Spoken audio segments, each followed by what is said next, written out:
Hey everyone, welcome back. Just a couple reminders quick. Please raise your hand. We'll get a microphone to you. I'll call on you so you can ask one question with a follow-up while you're in the room. Those of you on Zoom, please use the raise hand function. We'll call on you as time allows. Coach Freeman, your opening statement. Yeah, obviously happy Monday. It's obviously a better feeling being up here after a win and going back and evaluating the game. Was really pleased with, a big picture of the game. There's so many plays in the games we have to be better at, and we have to be more consistent in what we're doing. But the big point of emphasis this week was starting with a sense of urgency, and I think we did that with the film reflex. We did that, and we're able to jump out to a pretty good lead. And the challenge for our group is, come out in the second half with the same consistency and urgency that we had the first half. And so, but again, to the preparation, the execution, exactly what you really, really wanted, to have some momentum going in this week versus a really good Syracuse team. And that's why I'm a few minutes late. I was in the middle of watching some film, and it's a talented football team that's going to be a huge challenge for us, and we're excited for it. Players of the game for the UNLV game on offense was Logan Diggs. On defense was Isaiah Foskey, and on special teams was Isaiah Foskey. So with that, I'll open up for questions. Second row, far right, Tom White. Marcus, this starts a stretch, I think, three of the next four against the ACC. How much do you pay attention to what goes on in that league during the year, or is it just once the ACC grind hits, then you kind of zero in a little more?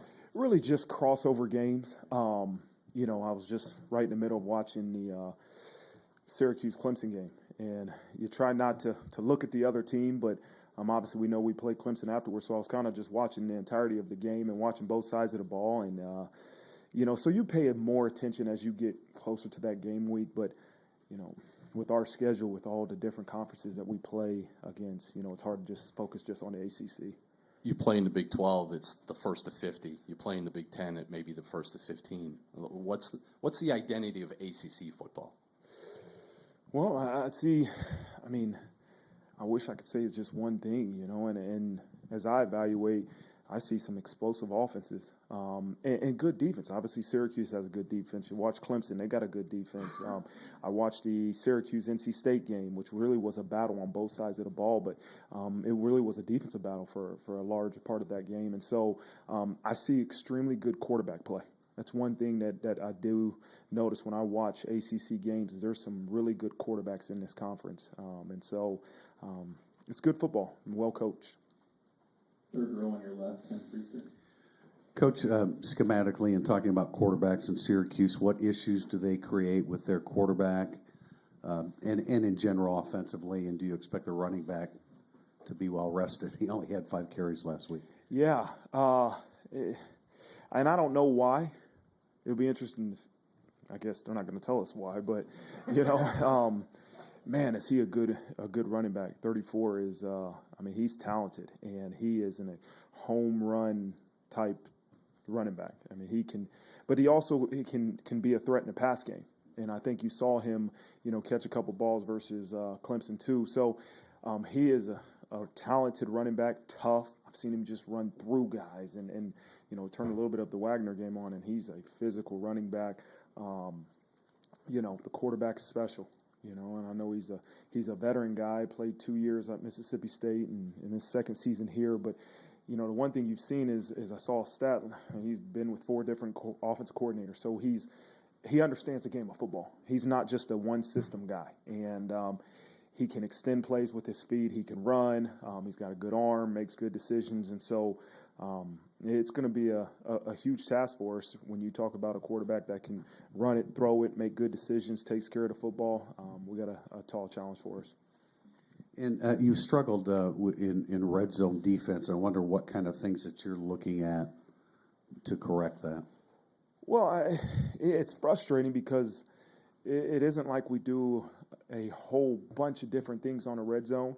And as you look at the UNLV game, a couple self-inflicted wounds in terms of mistakes that we shouldn't make, And so I would hope it's not confusion, but you got to look at yourself as a coach and look at the players and say, okay, where's the the miscommunication coming from. This is what we want you to do, and you're not doing it. So is it a teaching error? Is it an understanding execution error? And so we got to make sure that we know exactly what we want to do. If they beat us doing what we want to do, then take your hat off to them. But we can't have unforced errors in the red zone, especially with the simplicity that we really pride ourselves in what we do in the red zone. Third row on your right, Tim O'Malley. Coach, we kind of joke with Logan Diggs about his workload and how sore he would be, but how do you manage a guy's workload when he goes to 28 hard carries like that? And you're going to need him against a physical team here. Yeah, we obviously take pride in using 3 running backs and sharing, the bulk of those ball carries.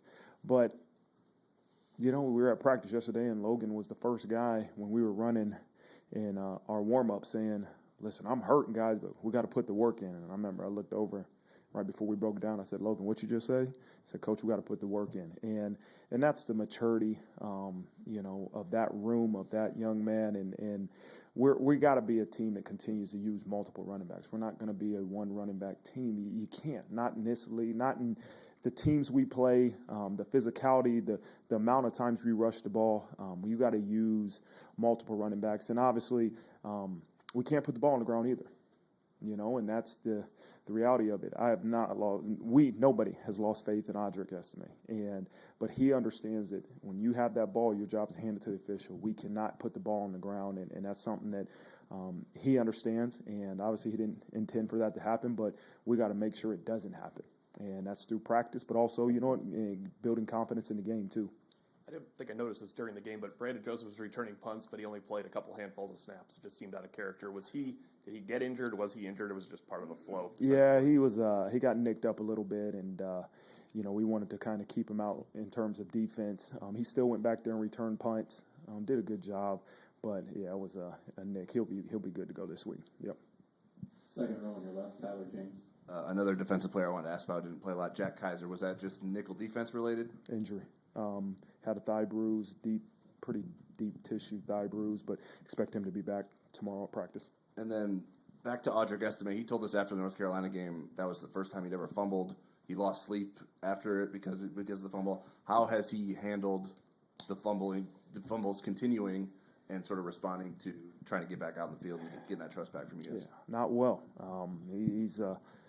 He's tough on himself, as are we on him, and has high expectations for himself. And so he understands the reality of how important it is to make sure we are in possession of that ball when we have the chance to have it in our hands. And he understands the importance of that, but at the same time, we got to find ways to make sure that doesn't happen. And whichever ways we can do it. I know Coach McCullough works on ball security.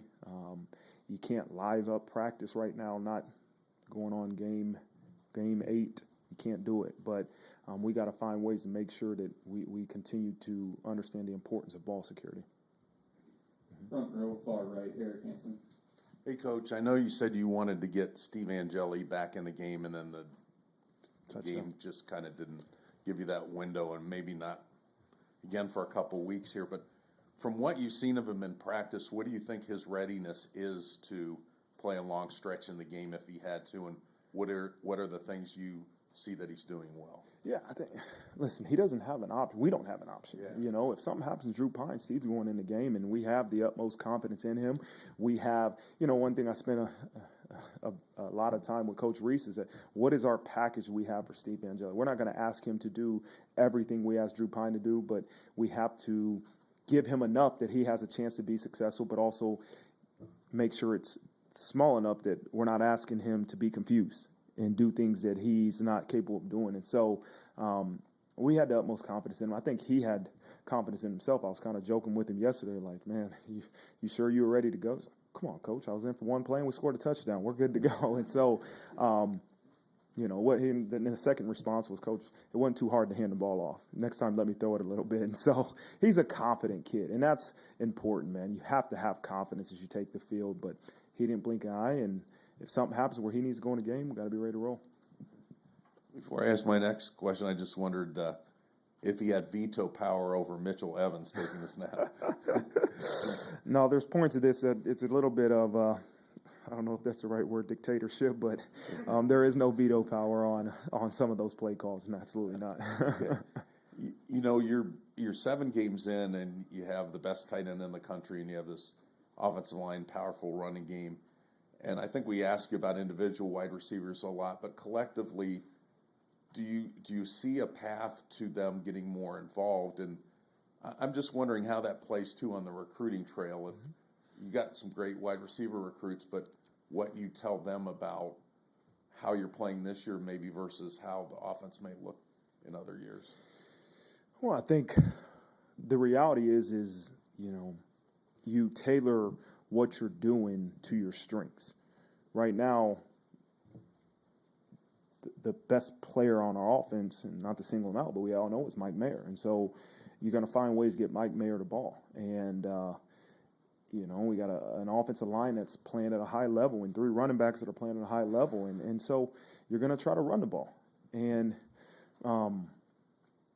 confidence and opportunities come from trust too, and our wideouts got to continue to play better. We got to play better. We got to take advantage of the opportunities that come to us. We got to be better at the quarterback position and make sure they have a chance to make plays. But when they do have a chance to make plays, they got to make them.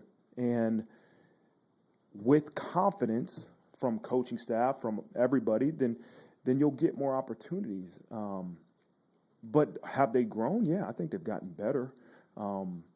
But we got a lot of room to grow. We know in that wideouts room, and it's still a young room. You take out Braden Lindsay, it's a young room, and a room that has to continue to improve.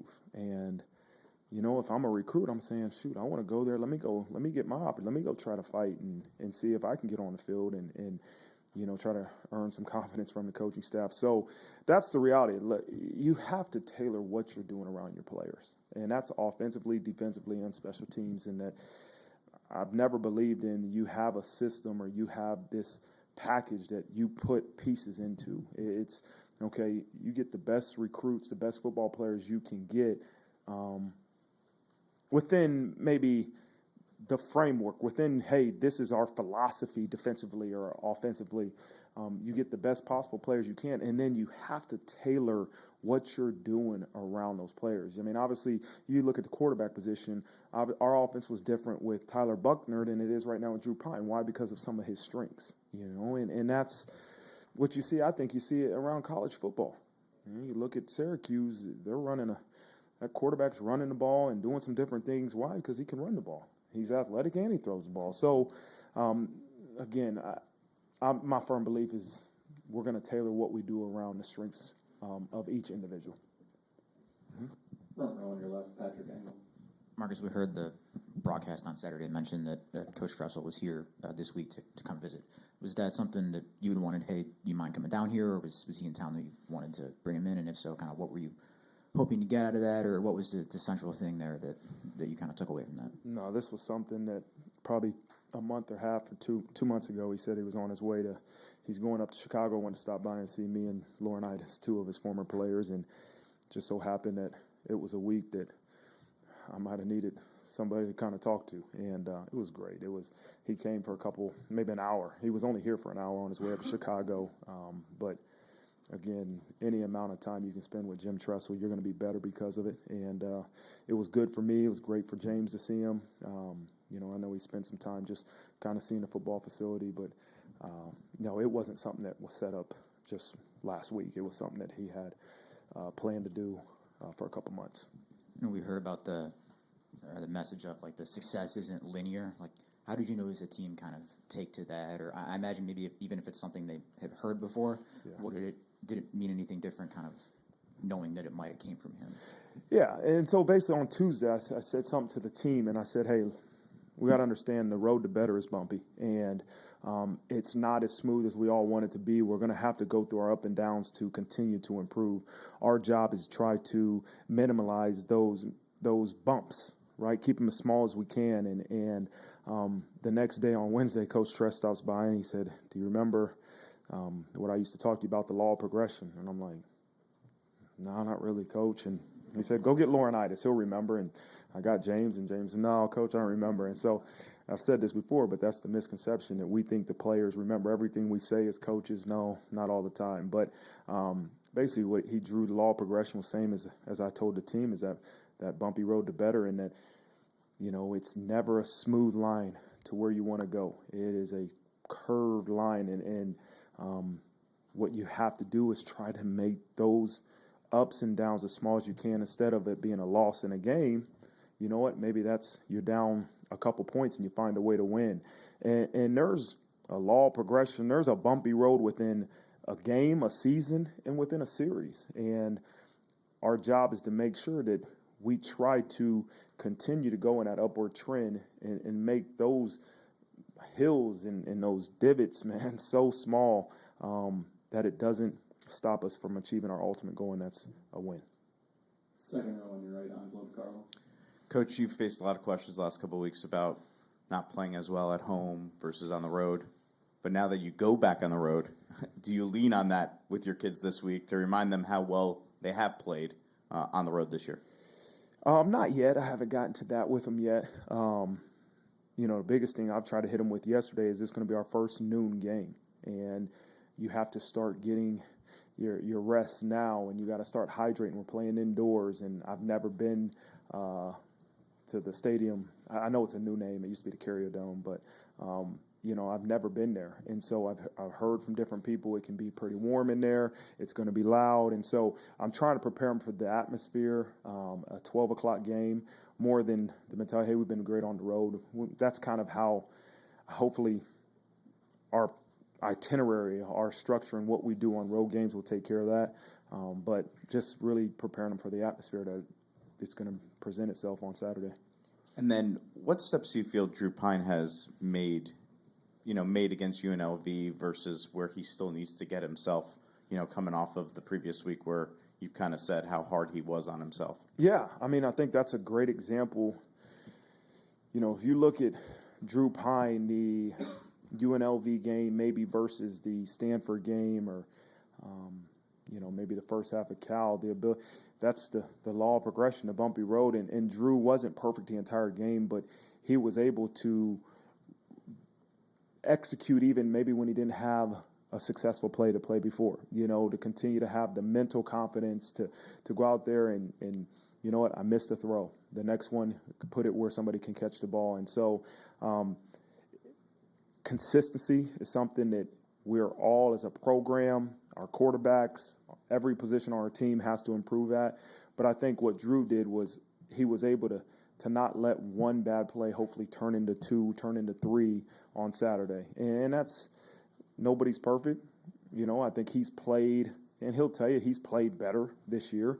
But I think there was growth in that, hey, first series was really good. The second series, second or third, so I can't remember, wasn't maybe as good, but then I bounce back and have another good series and make some throws. And not every throw I make is going to be perfect, and sometimes I'm going to make perfect throws and they're not going to be caught, but that can't affect the next opportunity to throw the ball and to try to get back on track. Second row on your left, Sean Stiers. Hey, Marcus, you were talking about tailoring to this, the strengths of your offensive personnel. You found a way to get the ball in Braden Lindsey's hands a couple times the other day. Had you been looking to kind of find different ways, and do you continue to kind of look for ways to get him the ball? Yeah, I think Braden's he does a really good job running some of those jet sweeps. And so if you look at it, the ability to run the ball 20, and I count the jet sweeps that we gave to Braden as a run in my head. I know the stats don't count that as a run, but that's a run in my head. And the ability to run the ball 22 times and get 2 touchdowns is really impressive, the way we finished the game. But the complement of running the ball inside, downhill, is some of those lateral running plays, because defense is going to say, okay, pack it in tight, put multiple layers in the middle so they can't continue to run the ball up the middle. Now you got to keep them honest by running some of those jet sweeps and trying to stretch a defense horizontally, And so that it's really good to have that complement, be able to hand the ball off, or really it's a forward pass to Braden, and we did it with Lorenzo. But the ability to do that, to keep a defense honest, is something that we have to be able to do. Then, as you said, urgency was the point of emphasis last week. Is there a new point this week? Urgency. It is, as I told them, it's not urgency to start the game. Now it's urgency throughout the entirety of a game. You know, we start the game, I think at halftime it might have been 30-7-ish. I can't remember the exact score, but we were up pretty big at halftime, and then you look at the second half, we end up tying them. And that's, to me, a sign of a dominant football team is a team that no matter what the series is, what the score is, you're able to really be effective in what you're doing. And so we have to continue to be a mature football team and progress towards improvement and progress towards, you know, being a dominant football team. And, you know, I think that's what you look back at that game and you say, okay, we did have a sense of urgency. We did. And how do we continue to have that throughout the entirety of the game? And so I said the same thing in practice yesterday, is that you lose and everybody has a sense of urgency. We're all looking at things with a critical eye. Do we have that same critical eye this week? We have to. And that comes from the top down and making sure that every critical thing we looked at last week, the sense of urgency we have, we got to increase that. We got to enhance that. And that starts with me. And I want our guys to understand that. Don't let this feeling, because you've earned the right to feel good. Winning helps you feel better, right? But that shouldn't take away from the evaluation, the preparation, the urgency you have to improve. And that's my message to the team this week, is that you've earned the right to feel good about a win. You did that. But the urgency we have to improve, and the way you do that, the way you evaluate your preparation, that can't change. And it has to not only not change, but get better. Second row on your right, Mike Berardino. Hey, Marcus. We saw Kali and Morrison both walk off with what looked like serious issues, and then they came back and played through it. What do young players need to learn, and how do they learn the difference between pain and injury? and maybe that was a growth moment for them both. And what were they dealing with there? I told Ben that's what you get for touching the ball. That's a learning lesson, you know. But I think he lost his wind going after a punt that he should not have been going after. And but he's a tough kid. I think he got the wind knocked out of him and came back in. And it was a tough game, man. They went at Ben Morrison a little bit, and he stepped up to the challenge. But, you know, it's part of that progression from high school to college. But he's a tough kid. He bounced back, and he played well. Prince went down with a lower leg injury. Shoot, you would have thought he'd been out for longer than a series. By the way, I was making fun of him on the field, like, you're all right, get up, man. But he bounced back. And I think it was, I don't know if he got stepped on. It was part of the punt block. We blocked the punt, and you know, he was more concerned about saying he blocked the punt, not Foskey, than. But he came back and he practiced yesterday, and so again, I just watched the Clemson game, and Syracuse had a couple guys go out, and I'm like, oh my God, they're starters. This guy's out, and they were back in the next. That's part of the game, man. You know, we tell them, if you're hurt, stay down. If you're hurt, man, you got to stay down, because all of a sudden, one, if you can't do your job, you need to be off the field. But two, teams are going tempo, you know, and you're trying to hobble off the field, and they're going fast. Like, stay down. If you're hurt, stay down. We get you off the field. Let's get evaluated, and then when you're ready, come back. And so that's part of that growth, I think. And then offensive line now is kind of locked in. Those five guys really know each other, but you haven't had a chance to see any of the backups this year. Is that something that maybe you can tell us who might be standing out in practice when you did go live during the bye week, whatever? Who do you still, or do you hope to get some of the second string guys in there, even if you're mixing and matching? Yeah, I think, if you're able to get a big enough lead, yeah, you want to get some of that second group in there. But we've been really intentional about having more meaningful reps with those second team guys in practice. You know, they're almost on like a different plan in terms of they're getting extra work in the weight room. Usually guys that have a chance to go in the game, you know, you're very limited on what you do in season lift wise. We're working them extra in the weight room. We're doing extra stuff on the field with those guys, and you know, they're still finding ways to develop. We're getting them more reps. When we do some team periods, we'll do more reps with the twos at times at the end of practice, just to continue to get them those reps that they need, maybe they're not getting in the game. And so Christophic has played some this year. He's probably the next guy at guard. Rocco Spindler has done well, good job. Pat Coogan at center has done a good job. Tosh Baker's playing some tackle. Trying to think right tackle. Carmody's right tackle. And so, rolling those guys, but in practice. But right now, the consistency that first group has, we don't need to roll them. They're healthy. They're playing well. Let's continue to keep that core unit together. Third row on your left, Keith Byrne. Hey, Marcus. You've talked a lot, and because we've asked you about your team and making progress and improvements, being more consistent. At some point this week, do you impress upon your guys that the schedule the next 2 weeks and maybe over the final month demands that their play increases because the quality of opponent probably gets better? Yeah. If we don't execute and we don't play well, we're not going to win. And that's the reality of where we're at and the opponents we have upcoming. And that if we play well, we have the ability to beat anybody we play. I firmly believe that. When we don't play well, it's hard to make up for it and win.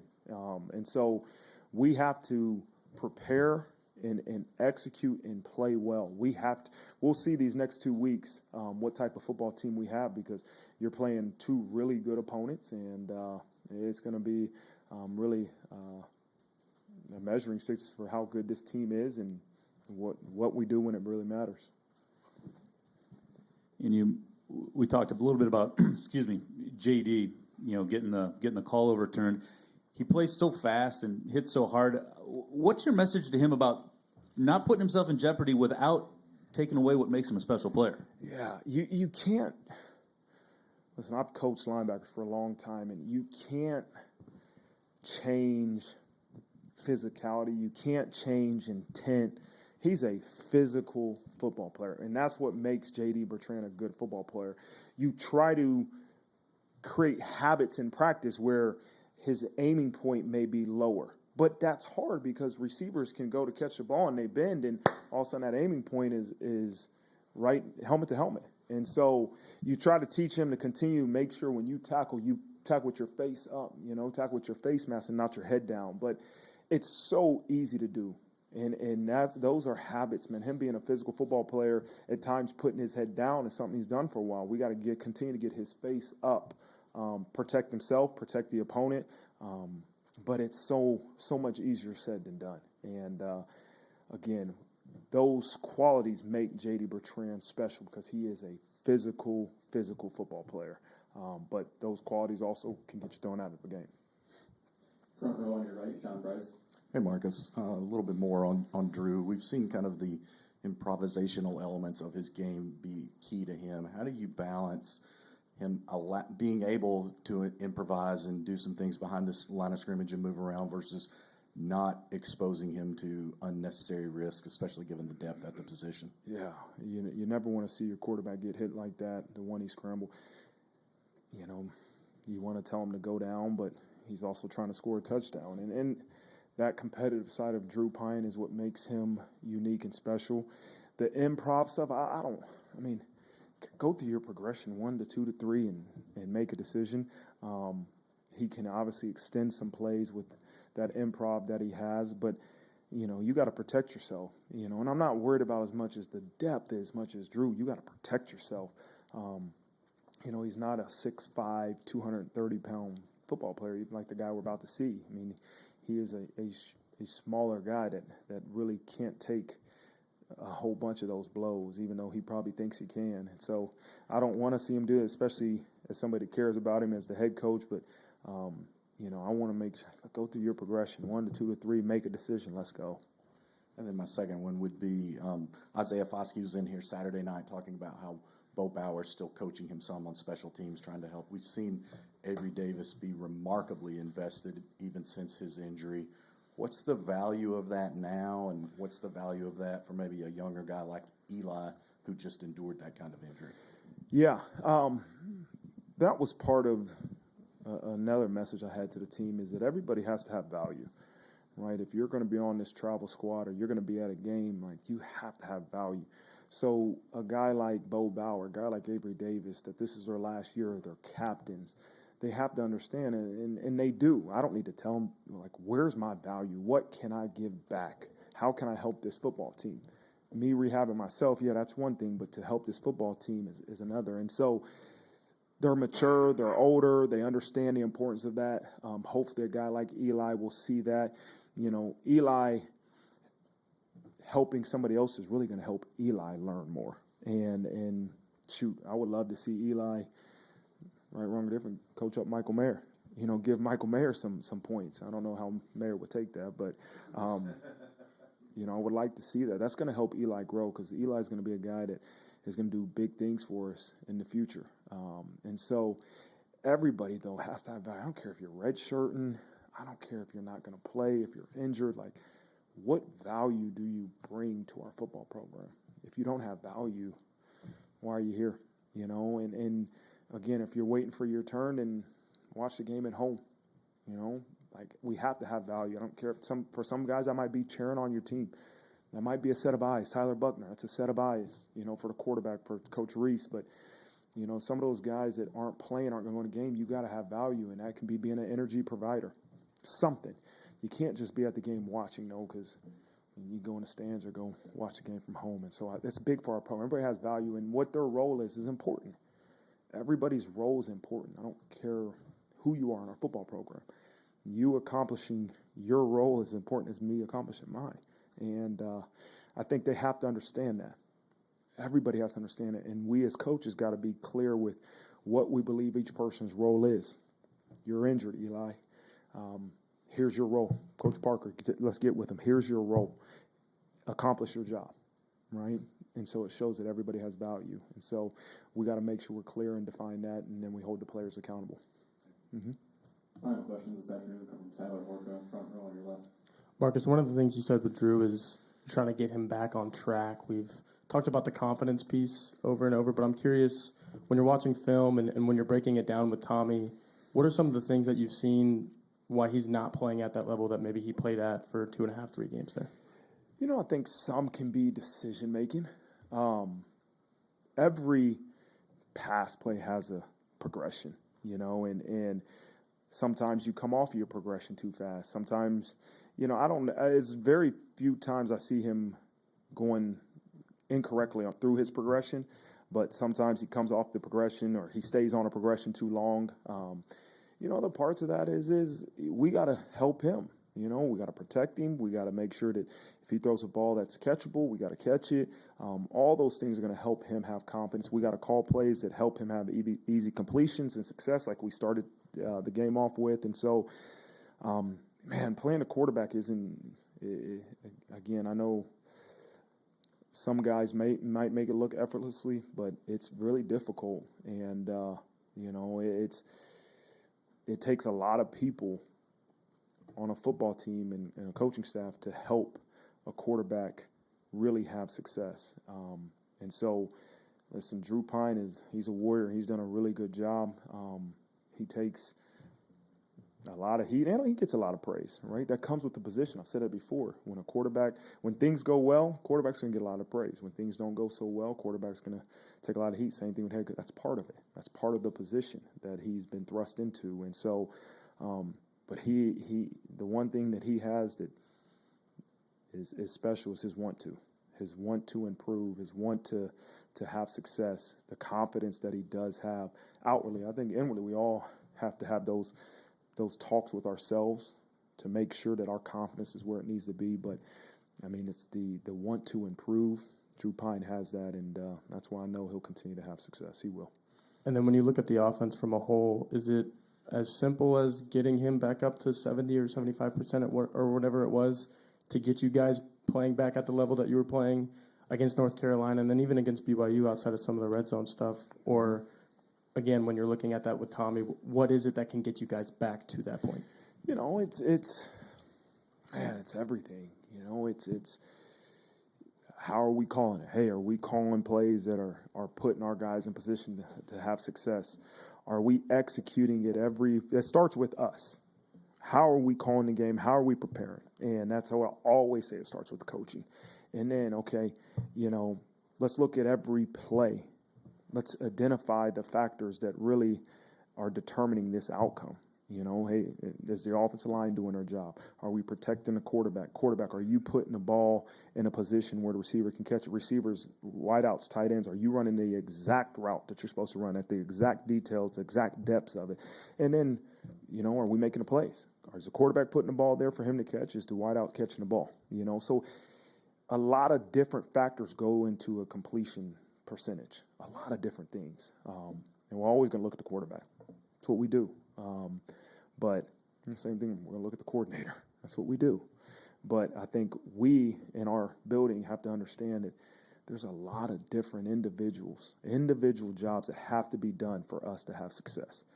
And that's what we can't let the outcome really, you know, put this mask over our eyes about the reality of every single person doing their job.